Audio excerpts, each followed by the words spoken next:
Hello and welcome. You're just in time for KBC Channel 1 Lunchtime News. My name is Allan Aoko and I'm not alone. I'm joined by Lensa Odingo right there at the bottom of your screen. You are just in time for a comprehensive bulletin, sports, business, as well as a general news. Welcome to the broadcast. And we begin in Nairobi, where the government is investing 100 million shillings to help filmmakers produce content for export. Information and Communication Cabinet Secretary Joe Musheru says the funds will mainly be channeled to capacity building on infrastructure, equipment and technology to help boost content generation that meets the international market. To bring to this up, the government intends to use film industry as part of its economic drivers. Information Cabinet Secretary Joe Musheru says already mechanisms have been put in place to boost film production through capacity building. We're moving into an area where social cohesion and a few of those other questions are beginning to be asked again. This issue of dividing the country and so on because of just politics. And I believe film is one of the key ways we can be able to educate and ensure that people maintain the culture that we have. And, you know, the Kenyans that we are, so that we do not lose who we are just because we're going into an election period. Musheru urging filmmakers to leverage on technology brought about by the 5G network to produce quality films. I know one of the key questions that's been asked before is allowing, instruments like drones to be used for filming and all that. Those are now available. You can be able to apply and you can be able to start filming.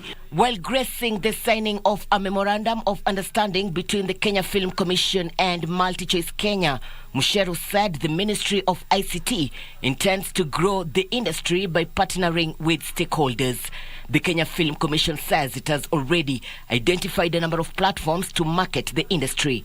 Don't create content for yourself. Do thorough research, know whom you are creating that content for, and the market is there.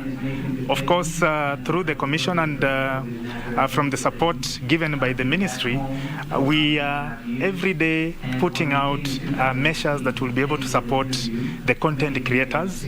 The Kenya Broadcasting Corporation is also teaming up with the Kenya Film Commission on creativity and innovative ideas to make Kenya an ideal film destination globally. Irene Mchuma Odim, Channel 1.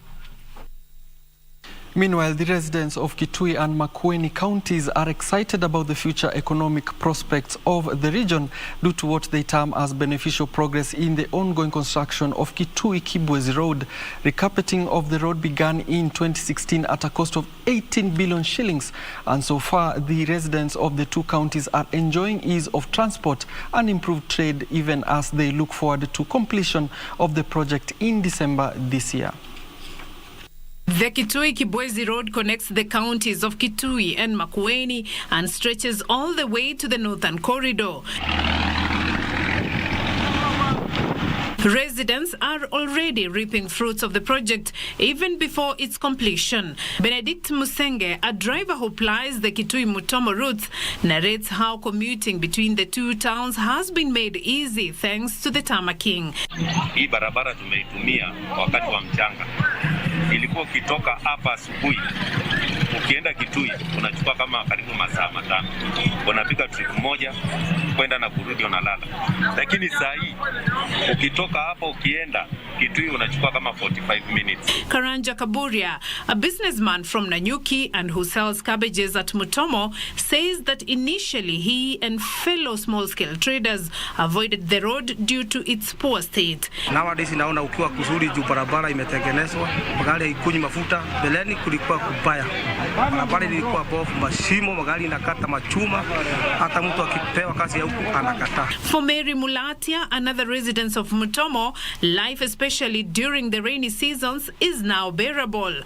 Nataka kushukuru serikali yetu kuu chini ya uongozi wa His Excellency Uhuru Muigai Kenyatta akiwa na mbunge wa Kitui South Honorable Dr. Recho kwa kutusingatia kutuletea lami, kwa sababu hii lami imekuwa ikiulizwa sana na wabunge wengi. Sasa niko na nafasi ya kwenda kila mahali. Maana magari ni nyingi, barabara ni nzuri. Kwa hivyo iko chonjo. Construction of the road is at an advanced stage and residents hope it will be completed in December as projected. At the moment, work is concentrated around Migwani area.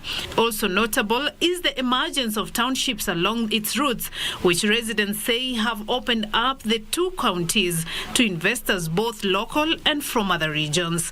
Beatrice Gatonyengetich, Channel 1 News. Now, former Machakos Senator Johnson Muthama has poked holes on the Building Bridges initiative, claiming it is only aimed at creating leadership positions instead of empowering Kenyans. Speaking in Mua during a meeting with professionals, Muthama said he will rally citizens not to accept the document, saying this is not the time for amending a section of the Constitution, but a focus should be on a service delivery.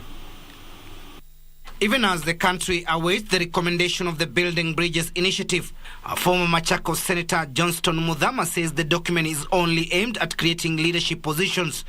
For few, leaders are not helping Kenyans. Unataka kutuambia kwamba wewe mwenyewe unaweza kubadilisha uamuzi wa Wakenya? Leta hiyo referendum tukuonyeshe bila mambo inakaa. Muthama was meeting a number of professionals from Ukambani region, called on leaders and locals not to be swayed by political machinations in the country. Kama kuna kitu nitafanya kazi nione imeshindwa ni BBI na MSC. Haiwezekana, mimi nimesema hii. Muthama accused Wiper Party leader Kalonzo Musyoka for allegedly auctioning the Kamba nation for his political ambitions. Muthama says it's unfortunate for Kalonzo to announce that he has a candidate he supports, even after 2022, yet he wants to be the leader of this nation. Na mimi mchezo na ngojea wa siasa ni kati ya Ruto na Raila. Mimi nikiwaangalia wote ninacheka, naenda kulala nikicheka. Nasema kweli Barcelona icheze na timu ya ligi ya majani huko chini anatoka Mwana. Muthama pointed out the need of the Kamba community to align itself with the correct team as 2022 elections approach, even as he revealed that he is working on a political outfit that will catapult the community to greater political heights. Timothy Kipnusu for Channel 1 News. Meanwhile, Narok County Commissioner Evans Achoki has issued a 6-month ultimatum for the completion of a road under construction along MAU-NAROK Kisiriri Road. Now, Achoki says the delayed construction of the road was hurting the tourism sector and administration coordination in the region. Take a look. Speaking when he led the Narok County Development Implementation Coordination Committee in a tour to check the progress of the 1.5 billion shillings road project, Narok County Commissioner Evans Achoki commended progress made by the contractor. We want to appreciate the work done by the contractor so far, but we also want to point out that this road cuts through the high potential areas of Narok and Nakuru. This road is very key to tourism between Narok and Nakuru. This road is also very, very important because it is our route to the headquarters of the region, and therefore we are very keen to ensure that this road is delivered on the stipulated time of the contract. Peng Wang, the main contractor, noted that 33% of the project was completed, with the rest set to be completed before March 2021. Almost 30% of earthwork has been increased. As we all know, in the road construction, earthwork is the hardest work, especially when wherever there is a lot of rain. So we are working with the RE team and the county commission so that we can improve more and try our best to deliver this road within the contract period. Wang said the road was initially designed under Class C status but was later upgraded by the government to Class B, which requires more detailing, leading to delays. Resident engineer Fred Oyuga said 20 kilometers of the road was almost complete, with the remaining 14 kilometers set to be done in under 5 months. So far, the contractor has completed 20 kilometers of blacktop, and the remaining 14 kilometers, the contractor has done earthworks of around 6 kilometers, and we expect the remaining works to be completed in the next 5 months. Initially, the 34-kilometer MAU-NAROK Kisiriri road construction started in 2017 and was slated to take 30 months to be completed. For Channel 1 News, I'm Ben Troy-Njue. The Kenya National Commission on Human Rights is training Kenya Forest Service officers on how to uphold human rights during the ongoing evictions across Kenya's forests. This is after a program sponsored by the United Nations Development Program established that some of the eviction exercises had been marred by cases of inhuman acts. According to Kenya National Commission on Human Rights Chief Executive Officer Dr. Bernard Mogesa, they had developed a training manual targeting staff from Kenya Forest Service and the affected communities. Dr. Mogesa said issues of human rights and community participation will be addressed as part of the training in a bid to avoid evictions being conducted in an inhumane manner. There will be more community participation in the forest management, and where evictions have to take place, then the communities would have prior information on what the evictions are all about and what they need to do in terms of preparations, and of course citing the various sources of law that KFS would use to evict people from the forests. The Senior Deputy Chief Conservator of Forests, Peter Wawero, attributed some of the challenges facing forest conservation to pressure from neighboring communities. The Kenya Forest Service constituted a technical team that has been working with the Kenya National Commission on Human Rights to develop a training program that will be used to train KFS staff, communities and other stakeholders on this approach that is going to infuse human rights based approach in our strategies, in the policy making, and also in our operations. Wawero noted that after the training, forest rangers across the country will be able to engage the communities living in the forest in a better way to promote peaceful coexistence. Beatrice Getonyeng-Etich, Channel 1 News.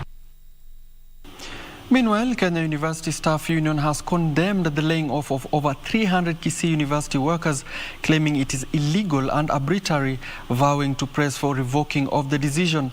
KUSU Secretary General Charles Mukawa claims the university did not follow the laid-down procedures required to dismiss the workers. Kisii University workers are up in arms against the move by their employer to declare them redundant on the basis of financial challenges. Kenya University Staff Union Secretary General Charles Mukwana says the union and stakeholders, including the university management, will deliberate the decision with a view of ensuring the workers' labor rights are respected. We have elected to engage the university management in bringing to its attention facts as they are. We do this with a view of canvassing and convincing the university that that decision be reviewed so that these members continue with their work as solutions, lasting solutions, both in law and fact, are followed. KUSU Organizing Secretary Ernest Wayaya criticized the university's double standards on strategies to cushion staff even as they offload staff en masse. Mount Kenya University, mkuu wake anasema kwamba wameweka mikakati mbalimbali ili kwamba wafanyikazi wasipoteze kazi. Upande mwingine unasikia na wao unaambiwa kwamba ondokeni, kwamba kazi zenu hazipo. Inawezekanaje iwe hivyo? Kwa hivyo tuwe na njia kama jinsi rais alivyosema, tutafute njia ili kwamba wananchi wasije wakaadhirika wakati huu wa corona. Kwa sababu sote ni wazazi, turudisha watoto wetu shule, watu hawa wana nyumba za kulipa bwana, wana mahitaji mbalimbali ya kutekeleza. Inawezekanaje ukaamka siku moja ukawaambia kwamba waondoke? He accused the university vice-chancellor Professor John Akama of contravening labor laws, calling for sustainable efforts to retain workers, especially during the COVID-19 pandemic. For Channel 1 News, I'm Ben Troy-Njue. The Kajiado County government says it will in the next 3 years promote good nutrition as a countermeasure to the rising cost of healthcare in the region. Kajiado Governor Joseph Olelenku says the 1.8 billion shillings program will lay emphasis on disease prevention with a view of lifting the weight on the overstretched health sector. It is said that prevention is better than cure. This is the adage that the Kajiado County government hopes to use to tame the spiraling cost of healthcare in the region. Nawaomba washikadau zetu kuja kuwa nasi ili tuweze kulete plan hii katika ukamilifu. The county government says it will use some 1.8 billion shillings in the next 3 years to run nutritional programs in the region. Zetu ya kusema hatuli mboga kwa sababu mboga ni chakula ya mbuzi, samaki ni nyoka, kuku ni ndege. Kwa hivyo kazi yetu tu ni nyama, hapana. Madhara ya kutofuatilia maagizo lishe bora yanatokana na sisi kutoweza kujiendelesha kiuchumi na kushindana na Wakenya wenzetu. Predominantly a pastoralist region, Kajiado County hopes to instill healthy living among locals by championing for the adoption of healthy foods such as vegetables. Nutrition as part of our recovery plan, and we also need nutrition as part of our resilience building plan. And we know that COVID-19 is a health crisis, but it's a health crisis that has led to an economic crisis that is leading to a diet crisis, and that will lead to a hunger crisis if we don't put in a good time. The program will also seek to encourage local farmers to set up fish farms and vegetable gardens to boost the community's intake of foods rich in vitamin. Well, we want to take our first short quick break now, 19 minutes past the hour. And by the way, remember, you can interact with us on social media platforms at KBC Channel 1, on Twitter, on Facebook, and we are live also on Twitter. Do stay tuned with us as we go for this short break. We'll be right back.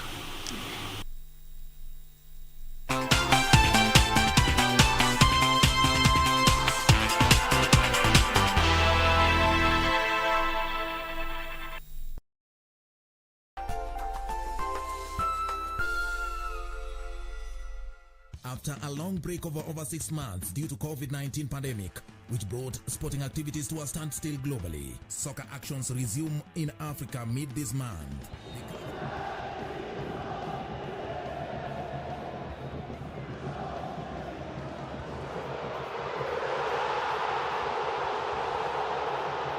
The CAF Champions League enters the semi-final stage, first leg encounter with Moroccan clubs clashing with their Egyptian counterparts. This Saturday, 17th October 2020, Wydad Casablanca hosts Al Ahly.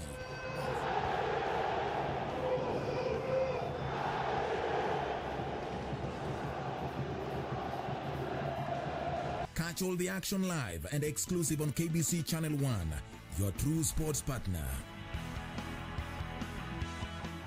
Tonight on KBC Channel 1. We might not know everything about the pandemic, but we do know a lot more than we did in March. And although we only know in part, we are better prepared today than we were in March this year. The question that then comes to mind is, what if the virus mutates? Every virus can mutate, that is, change. At best, a virus becomes weaker through mutation.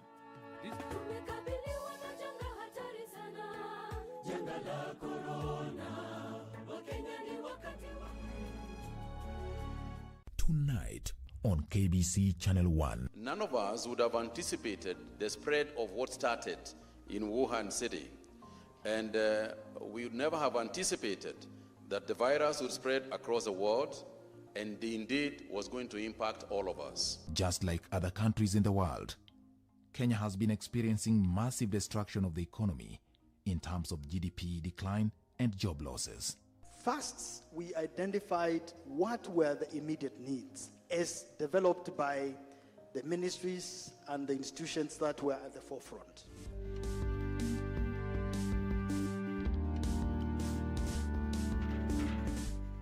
this weekend on KBC Channel 1. Yes, I am for Lil. Why not? You don't know. Maybe you live in another planet. For Christ's sake, when will you break free from these maids and beliefs? Maybe she never will. Atito, what are you trying to prove? Prove where? I have nothing to prove to you, mushroom head. Will someone fill us in? You mean Hatat, eh? Right? Then why are you playing it? You think you are stupid? But put your body self out of this. You have no idea what I'm speaking about. Sati, you do guavas. I'm trying to concentrate here. Hey, Kinyanju, let the dude speak. Oh, you want him to speak, eh? You want him to speak? He will not speak.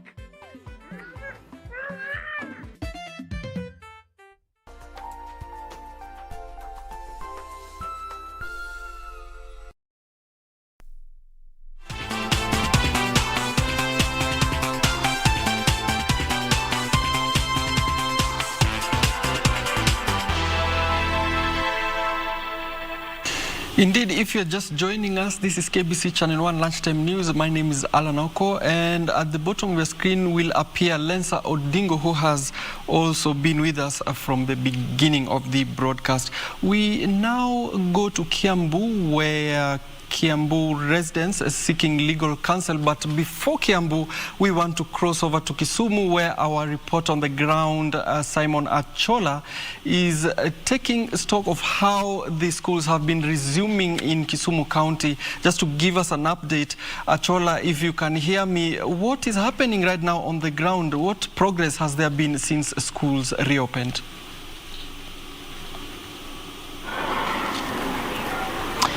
Well, good afternoon, Alan, and thank you very much indeed. We are coming to you from Kisumu County, and what we've been doing today is actually to look at the emerging issues as the first reopening of schools hit day 4. And of course, we've actually been moving around public schools in Kisumu County and neighboring Vihiga County, but also looking at private learning institutions. So then we get a feel of exactly what is happening. And one key issue that is actually emerging, Alan, is the fact that already the infrastructure that is there in this learning institution is actually overstretched. For instance, I will tell you, we were in Chavakali Boys High School this morning, and when we went there, only Form 4s have actually come back according to the instruction of the Ministry of Education.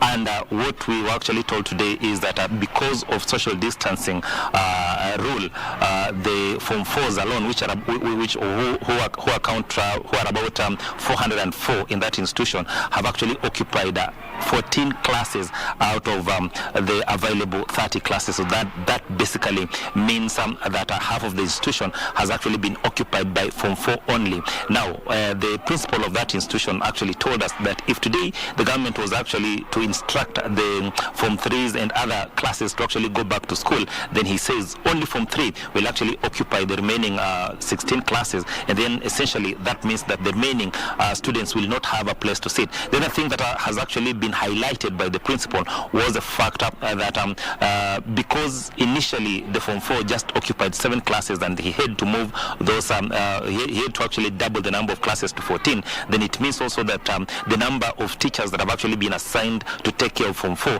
has actually moved from just 7 to 14. So that of course stretches the available resources in that institution, and of course those are some of the issues that he says were supposed to actually been looked at first before the government actually ordered reopening of schools. But he says, of course, they are learning in the process, and most definitely as days go by, they will be in a position to actually surmount the challenges as and when they come. The other institution that are actually also feeling the pinch of this first reopening, of course, is public institutions. And we were in some of the public institutions. Of course, where I am now is one of the private institutions, and what we are actually gathering is that the challenges are not far away from what the public institutions are actually feeling. For instance, here at Golden Elise, they've actually done everything within their means, according to the director of this institution, to actually ensure that they have wash points, they have everything that was asked of them by the Ministry of Health.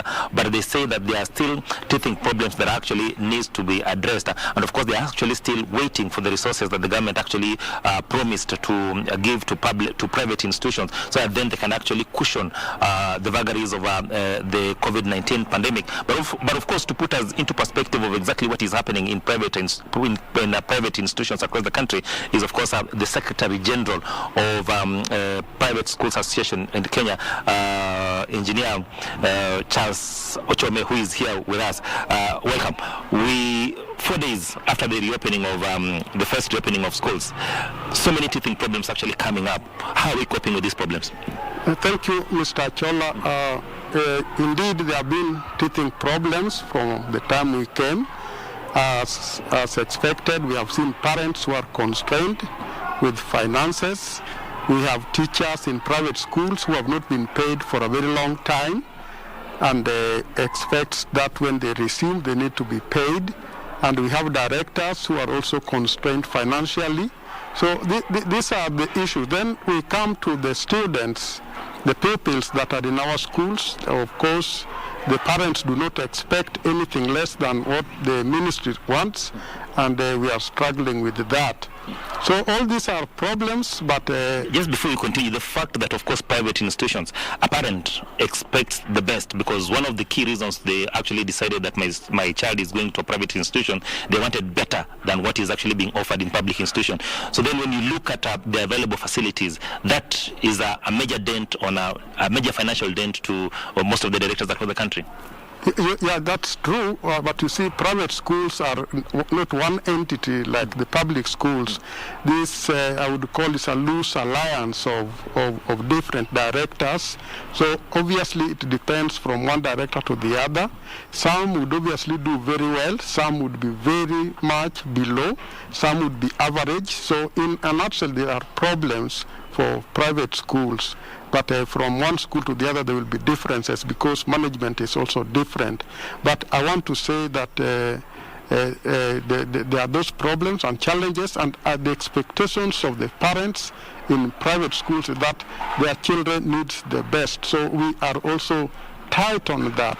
And following also constraints in resources, I believe the government needs to come clean and be able to make good the assurance that they would give private schools that grant to anchor them during this pandemic.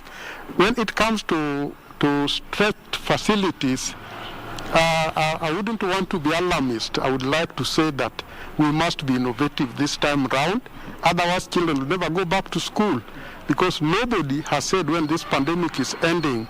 So I think we need also to support the government, and the parents need to support schools. There must be understanding how we are going to do these things, and this must be innovative. I believe if it needs staggering lessons, I think that will have to happen. So it will have to be, we are ready, and we are prepared to stagger lessons, to be able to keep classes thin, and possibly that might mean some children might learn half day and the others come in the afternoon until such a time that the pandemic has eased. Because if we wait, then I can tell you for free we might never open these schools. You're right. Looking at the challenges that we've actually faced, or the lessons that we've actually learned for the last 2 or 3 days, going forward, what actually needs to be done? One of the key issues you've actually alluded to is the fact that there'll be need to actually stagger classes. What other things actually need to be done? So that then, even as the government, because the government has already promised that once they look at the success of the first phase, then they'll be going to the next phase. What needs to be done before we go to the next phase? What needs to be done has been put in place, and it is like keep distance, wash hands, put on masks, and then once we are able to do these things and maintain them, it's a culture that is new to everybody. People want to be together, people want to be close. Once we are able to achieve that, I think we will be through, because there's no country which will be able to, particularly these developing countries where we have many children sharing facilities. We just must work within the guidelines given by the Ministry of Health, and if we are able to succeed, then that's better. But one thing that I think will have to be looked into is, do we have to allow people to come to schools? Because once children are in school, they are safe.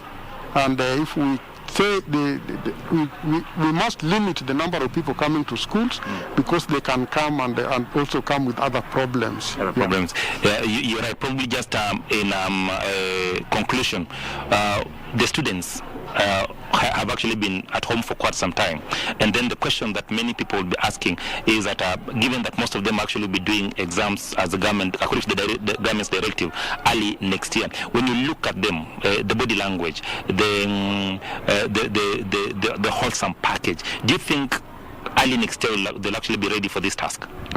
Well, you see, the children will be ready. Depends from one school to the other. You know, schools have got also rules, and these rules help to guide the students. And I think, let's say, I want to talk from where I stand, the Golden Elite schools. Our children are so disciplined. You are here and you are not seeing the message. So once that is calculated into all of them and the learning process takes course, the children should be ready for the exams next year. I don't see any problems. Yeah, at all.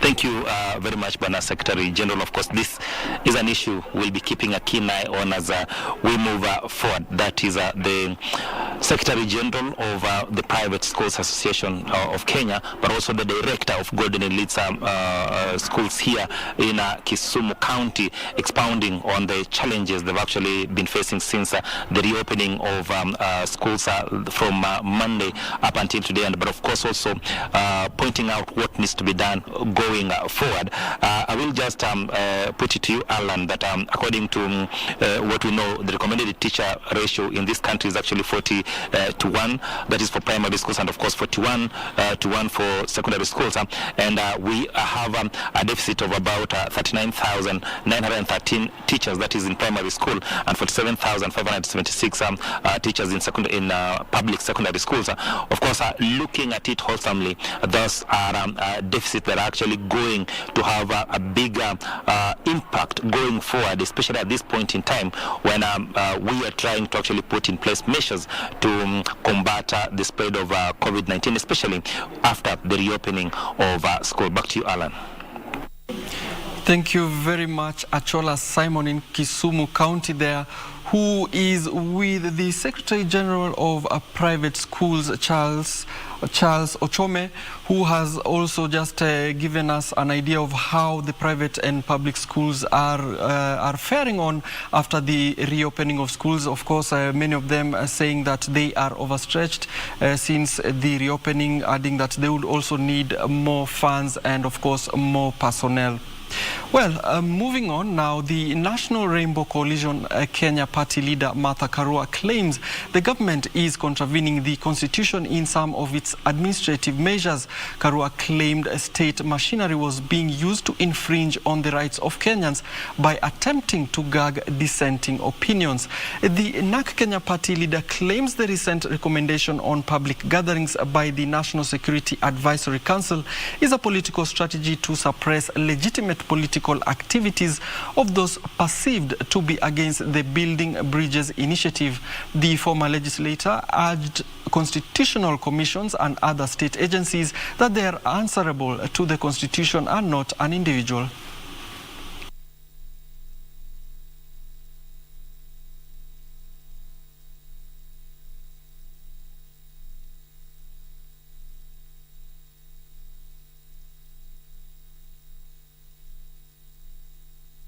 The National Security Advisory Council and Cabinet, through its approval, have abrogated to themselves the right to determine what and whose speech is permissible. And this is a contravention of the Bill of Rights in our Constitution. And the rights in our Constitution are God-given. They are not given by the state. The only duty the state has is to facilitate their enjoyment, not to trample on them.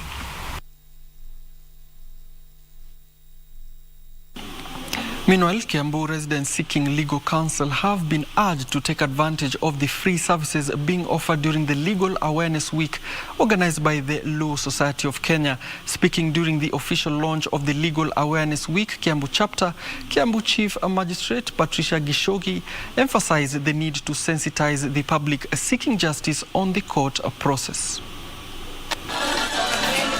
The Law Society of Kenya Kiambu Chapter Chairperson Beth Gadoni Mwangi called on the public to utilize pro bono services and get advice on how to file cases in court. Any issue about any legal process, the advocates will be availing themselves to give you the guidance, and also the jurisdiction, how to file the case if you're not able to afford an advocate. This is the right time for you as the members of the public to come and see the advocates here. They will guide you on how to file the cases. They will guide you on how to file the LAD cases. They will guide you on how to go about the matters in court. Kiambu Chief Magistrate Patricia Gishogi lauded organization of the Legal Awareness Week in the county, noting matters of succession and property is troubling many families. Procedures that we use should be procedures that are understood by all. Some of our procedures, to be frank, are a bit complicated. So when someone is coming to file a succession, they are supposed to do. So there are some steps, guiding steps that they should follow, and that is why I'm asking the advocates who are here to try and educate your people, because those who are not able to come to you, they can file on their own. During the coronavirus pandemic, LSK Kiambu Chapter donated assorted electronics including TV screens and laptops to Kiambu remand and committee prisons so that inmates can track cases which are resolved via virtual proceedings. For Channel 1 News, I'm Ben Troy Njue. Meanwhile, in a move geared towards improving food security in Samburu County, the government has set aside 5.6 billion shillings that will benefit 6 SO counties. Area Deputy County Commissioner John Otieno said that the project will improve food security in semi-arid areas and will help build immunity for the residents. The government has set aside 5.6 billion shillings that will benefit 6 ASL counties, among them Samburu County.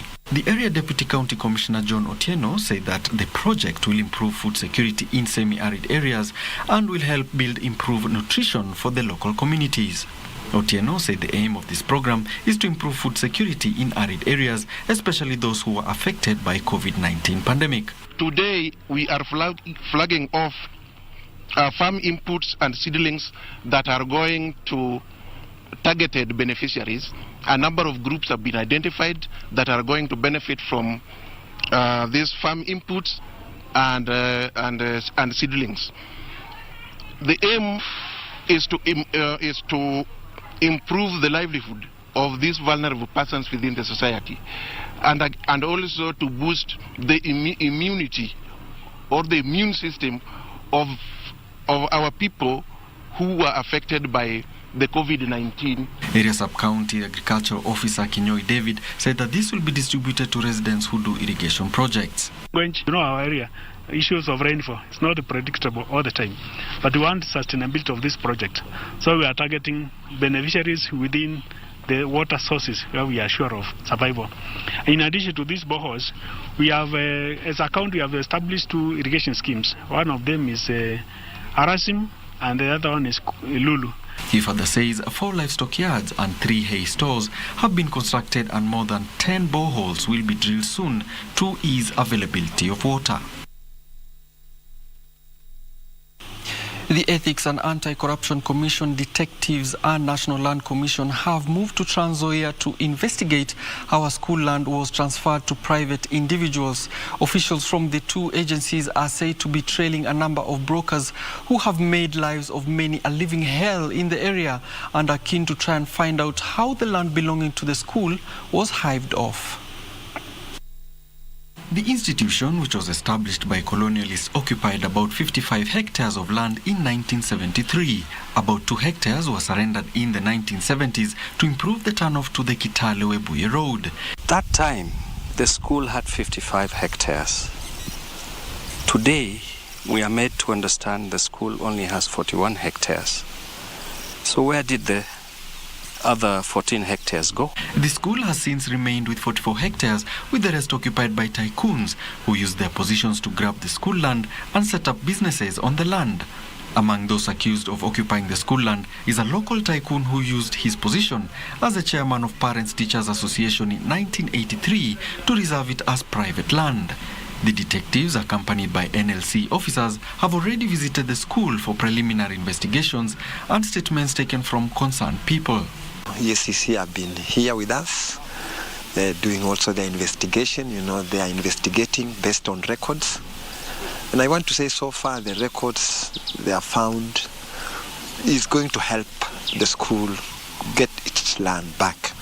The officials of the two bodies who sought anonymity due to the sensitivity of the matter say the agency has made great strides on the case and soon suspects will be arraigned in court.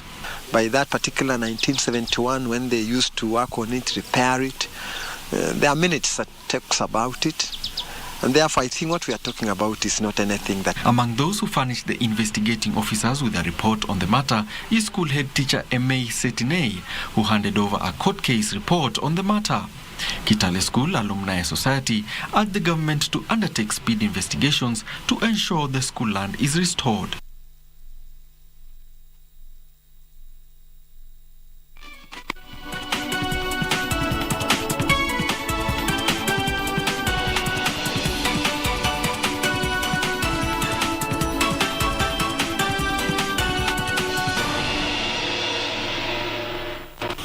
Welcome, it's time to bank. Now, Kenya defied a tough global economic environment to boost its export base by 20 billion shillings in the first 8 months of this year. Data from the Kenya National Bureau of Statistics indicates that Kenya's exports stood at 423 billion shillings, up from 420 billion shillings in 2019. The United Kingdom, Pakistan and Netherlands and Uganda were the top 5 markets for the Kenyan products. Food and beverages such as tea, coffee, fruits and vegetables accounted for the largest share of exports, while non-food industry exports accounted for a small part of the total exports. The second and third quarter have been challenging for the global economy, pierced by the stinging pandemic that has upended lifestyle and disrupted the global supply chain. However, despite the harsh business and economic hardships, Kenya's export market remains strong, growing by 20 billion shillings in the months to August 2020. Statistics from the Kenya National Bureau of Statistics indicate that exports grew from 420 billion shillings in the same period in 2019 to 423 billion shillings a similar period this year. The top export markets for Kenyan goods were Pakistan, Uganda, United Kingdom, Netherlands and Rwanda. On the other hand, imports into the country in the first 8 months of 2020 decreased by 10% to 1.053 trillion shillings from 1.18 trillion shillings the year before. The decline in the value of imports can be attributed to the disruptions caused by COVID-19 pandemic. Non-food industry supplies were the top imports goods, while food and beverages formed the smallest share of imports. China and India were the major imports for Kenya in the period under review, with China shipping in goods worth 227 billion shillings from January to August 2020, a drop from 232 billion shillings worth of imports in the same period in 2019. Now, the government has called on border communities to take advantage of the one-stop border post to boost international trade and the region's economy. The Principal Secretary of East African Community, Dr. KITUI-KIBWEZI, said communities like those living along the border town of Isebania have an opportunity to lift the country's economy to recover from economic depression, which was caused by COVID-19. According to statistics, imports from Uganda to Kenya dropped in August due to border delays and reduced economic activities in the wake of COVID-19. The Uganda Bureau of Statistics showed that Uganda exports to Kenya stood at 5.1 billion shillings as of August 2020, a slight decline from 5.2 billion shillings the same period last year. To this end, despite COVID fears along the border towns, economic restoration of the regions is a priority to the government. We have reacted as the government as best as we could by ensuring that as we progressed with the disease, and indeed it was an uncertain situation, that we ensured that we not only met healthcare regulations, but that we tried as best as possible to harmonize these. Speaking at Isebania town during a consultative meeting with the local business community, the Principal Secretary of East African Community, Dr. KITUI-KIBWEZI, said there is need for the country's economy to recover from the economic depression which was caused by COVID-19. The call to all the traders that existed here, including all the stakeholders, which included the private sector, the county government, the national government, as well as all the different agencies that are part and parcel of trade, were present. And the objective was to ensure that everyone appreciates the important role that OSBPs play in the innovation of trade. He added that the government has set aside 1 billion shillings towards the construction of East African border market at Isebania crossing point. The PS said once completed, the market will not only boost cross-border trade, but also enhance value addition of perishable goods. On his part, Migori Governor Okotobado called on the government to restore security in Lake Victoria, which has threatened the fishing industry. Usipotoa samaki unapigwa. We must not allow those things to take place. Allan Aoko, Channel 1 Business. And now a story that should excite you, including my director Amos. Chicken is the most popular cuisine among online customers in Kenya. This is according to the latest Kenya Food Index 2020 report by Jumia. The data shows that chicken was the most ordered cuisine in the country between March and August 2020, followed by burgers and pizza. Now the report also shows that foreign cuisines are gaining more popularity, with the Kenyans opting for burgers and pizzas and exploring different cuisines like Indian and Chinese meals. The Kenya Food Index report indicates the estimated market size for online food and beverage is 1.8 billion shillings and projected to reach 3.8 billion shillings by 2024. Now Nairobi is the leading city across Africa for online food delivery, followed by Casablanca in Morocco, Lagos, Nigeria, Kampala, Uganda, and Abidjan, Ivory Coast. The potential of the digital economy here in Kenya. It shows how customers are using smartphones to discover these new digital services and to shop online more and more. It's a great opportunity for jobs to be created in Kenya, and the digital economy, digital marketplaces specifically, are expected to lead to 3 million new jobs across the continent by 2025. How? Because as customers start to shift more to online ordering, we start to create jobs in restaurants, in independent pharmacies, in independent supermarkets, and that's a great boost for the economy. Neighborhoods are also evolving. A lot of families are willing to access not only just food, but also supermarket deliveries. They recognize that the time you spend in Nairobi traffic or going and waiting in line in the supermarket, also making sure that they're having to protect social distance guidelines, they value the convenience that they can get by ordering online. So, safety first is something that we've always seen our consumers adopt, and through that, we are enabling, them to order whatever they require, essential products, pharmacies, pharmacare products, water, gas, online.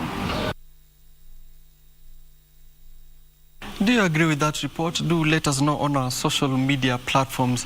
Meanwhile, Virgin Australia Chief Executive Paul Skura will step down once the airline is transferred to new owner Bain Capital. The decision follows reports that he disagreed with Bain over the future direction of the airline. Virgin Australia went into voluntary administration in April before the US private equity group bought it. Now, the details of this and more in our international business roundup.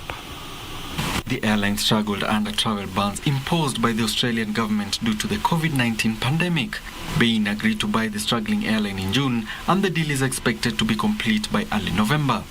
Jane Handlicker, a former head of rivals Qantas budget carrier Jetstar, will take over the top job when the deal is complete. According to media reports, Skura had clashed with Bain over plans to make it a low-cost carrier. He had reportedly wanted to maintain a more premium offering than the new owners. The disagreement could also raise tensions with the main union representing Virgin Australia workers, who were worried a plan for a budget carrier might mean fewer jobs. Elsewhere, shares of the Big Hit Entertainment more than doubled their initial public offering price on debut. Big Hit is a management agency of BTS, the massively popular 7-member K-pop group. The debut is the biggest in 3 years on Korea's Kospi Exchange and will make Big Hit's chief executive a billionaire. The band members will also become multimillionaires. It comes despite concerns that the band will soon have to do military service. Big Hit shares opened at 270,000 Korean won, giving the company a valuation of $8.38 billion at the opening bell. Finally, the European Union is about to formally reject a UK plea for special allowances for exports of electric cars in a post-Brexit deal.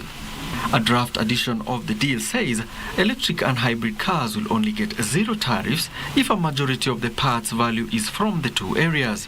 The draft means that even if there's a deal, some UK car exports to the EU will not be eligible. And this means tariffs of 10% will apply from January. Last month, the UK circulated a proposal that in the case of electric and hybrid cars, only a minority of parts would at first need to be either from the UK or the EU, and up to 70% could come from elsewhere.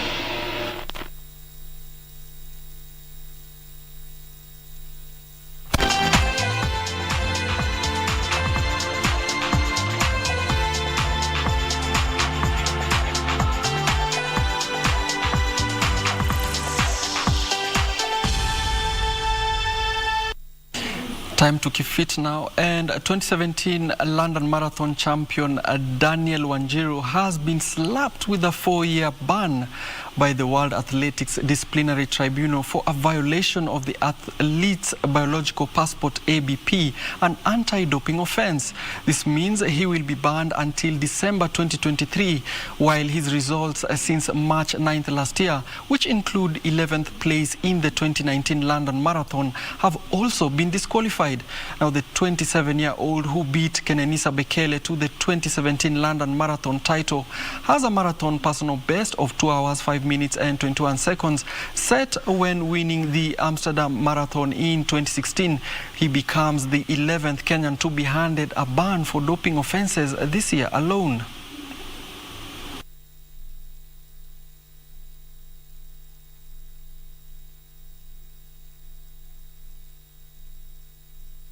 Now, Kylian Mbappe scored the winner as France kept up their unbeaten Nations League record by beating Croatia 2-1 in a repeat of the 2018 World Cup final. Meanwhile, England lost 1-0 to Denmark, while Belgium claimed a 2-1 win over Iceland. Played only as far as Griezmann. Oh, wonderful finish for the French, and they're in front already. Inside, but he goes on the outside. Cross isn't brilliant. The clearance is a poor one. Straight to Griezmann. Strikes it brilliantly off the post. An option now. This is Brekalo. Also stepping off the bench. Oh, it's into the corner from Vlasic. Wonderful finish. And the equalising goal. The situation change very shortly as France look long for Luka Dean. Really good ball into the box for Mbappe to touch it in. Players quick to congratulate Paul Pogba. Look at that for vision and quality. And it's an absolute disaster for Harry Maguire on half an hour. England down to 10 men for his second bookable offence. The same end of the field, it's the same net result. And Christian Eriksen puts 11-man Denmark into a 1-0.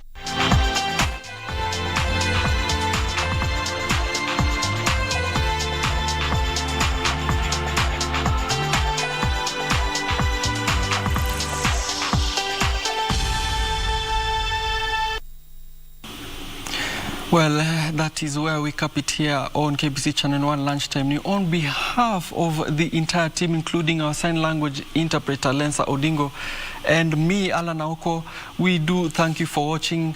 Continue with the rest of your viewing. Have fun. Goodbye.